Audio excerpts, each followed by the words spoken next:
Kofi and Kwame had once been inseparable. As boys, they shared everything, but somewhere between childhood and manhood, their paths diverged in ways that would poison what had once been pure. Kwame had always been driven. After finishing school, he chose business, pouring himself into import and export. He worked odd jobs during the day, studied at night, saved every single coin. His ambition was clear: build something that would last, create security their parents never had. Kofi found his calling in carpentry. His hand understood wood in ways his mind never grasped business concepts. He apprenticed with a local craftsman, learning to shape furniture with patience and skill. It was honest work that satisfied something deep in his soul, but it was slow work, and the money came in drops, not streams. In those early days, when Kwame was still struggling, he would visit Kofi's small shop. "This carpentry is good, but it's too mediocre," he would say carefully. "You will never make real money this way. Why not consider accounting or learn to drive heavy trucks? Even sales could work." Kofi would wave him off. "Those jobs are too difficult. I'm not like you, always chasing big things. I'm happy with my wood." Then Kwame's business caught fire. Within 5 years, he had employees, a small office, and money that actually accumulated. He bought better clothes, a used car, moved into a decent apartment. That's when Kofi's request began. Money to rent a proper shop, then equipment, then roof repairs, then materials. The requests never stopped, each one with a new excuse, a new emergency. Kwame's own expenses were mounting, and his brother's demands were draining him. Finally, after the fifth request, in as many months, Kwame said no.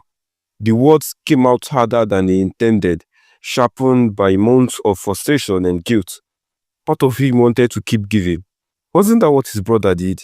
But another part, the part that had fought for every small victory, knew that endless handouts won't help. They were poisons disguised as kindness. "I can't keep doing this.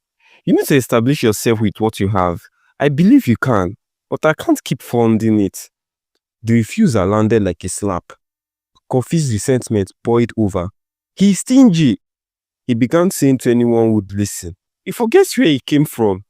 He found ready ears among those who resented Kwame's success. "He was just lucky," they would agree, and Kofi would nod, letting their words suit his jealousy. Their grandmother watched it all, waiting for the right moment. That moment came on a Sunday afternoon when both brothers arrived at her house within minutes of each other. What started as a polite conversation quickly unraveled into the argument that had been years in making. "You don't understand what it's like," Kofi said. "You've always had it easy. The right connections, the caring bosses, the good colleagues, everything handed to you." Kwame's jaw clenched. "Handed to me? I worked 16 hours daily to build my business. While we are making excuses, I was making sacrifice. I was enough." Their grandmother's voice cut through the tension like a knife through the fog. "Sit down, both of you." The brothers fell silence. Even as men, they knew that tone. She looked at them for a moment, and something like sadness crossed her face. "Let me tell you about two brothers I once knew," she said softly. "These brothers grew up in the same house, ate from the same pots, shared the same struggles." Their grandmother began. "The other one was brilliant, sharp as a new blade. He passed every exam, won every prize. The younger one was different, slower to learn, better with his hands than with books. People said he would never amount to much." She paused. The older brother went to university, the first in the family. Everyone celebrated. He got a government job, wore fine clothes, married a beautiful woman from the city. The younger brother stayed in the village, learned carpentry from an old man, worked with wood and sweat. Years passed. The grandmother continued. The older brother looked at his younger sibling and saw failure. He saw a man who had never left home, never achieved anything important. The younger brother looked at his older sibling and saw everything he wasn't, everything he could never be. The distance between them grew wider than any ocean. Then one day, the older brother lost everything. He lost all his savings to a fraudster. Then the government changed, and he lost his job. His wife left him. His friends forgot him. He found himself back in the village, broken and bitter, with nothing but the clothes on his back. And do you know who took him in? Who shared his small house, his small meal, his quiet life? The younger brother, the one he had pitied and dismissed for so many years, the one who had never left home. The older brother lived with him for 3 years. In that time, he learned something he had never understood. He learned that his younger brother had a wife who loved him deeply, children who ran to embrace him every evening, neighbors who respected him, and the craft that gave him purpose. He learned that while he had been chasing what he thought was important, his brother had been building a life rich in everything that actually mattered. When the older brother finally got back on his feet and returned to the city, he was a different man. Not because he had learned to appreciate poverty, but because he had learned to see wealth differently. He understood, finally, that both brothers had always been blessed, just in different ways. Those brothers were your grandfather and your great uncle. I was there. I saw it all. The revelation hit them like a physical force. Their successful, dignified grandfather had been the broken older brother. The great uncle they had known as a gentle carpenter had been his savior. Your grandfather told me years later that the day he learned to be thankful was the day his life truly began.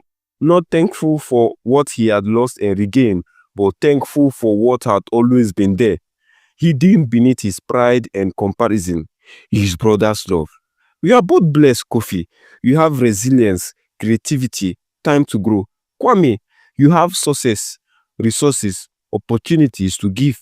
But if all you see is what the other has and you lack, then you are both poor in the only way that truly matters. You are poor in gratitude. The boy sat in silence long after she left the room. Slowly, Kofi looked at his brother. Kwame met his eyes. No words were needed. In that moment, something shifted, cracked open, made space for what had been missing all along. They had spent so long measuring themselves against each other that they had forgotten to measure themselves against their blessings. They had been giving each other a grandmother who loved them, health, youth, possibilities.